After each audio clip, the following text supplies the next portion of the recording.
asante sana. Uthondeki wa cukari kuma iganda-inĩ cia ithũĩro rĩa bũrũri nĩ wĩrĩgĩrĩirwo gũcokereria gũgĩkinyeria mweri wa 12.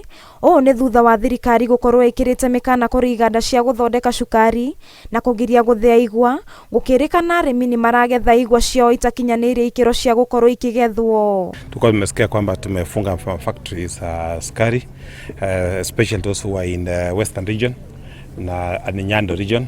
Purposely kwa nini tuliamua kufunga ni kwamba hatuna miwa kutosha kushaga na kuproduce enough sugar in those factories. Mũikarĩri gĩtĩ wa rũhonge rwa gũthũrima ũrĩmi na ũkũria wa irio Corneli Serem nĩ erĩire arĩmi a igwa arĩa maretwaraga igwa ciao iganda-inĩ cia mũingĩ nĩ marĩamũkagĩra mĩcara yao ihinda rĩrĩa rĩagĩrĩire.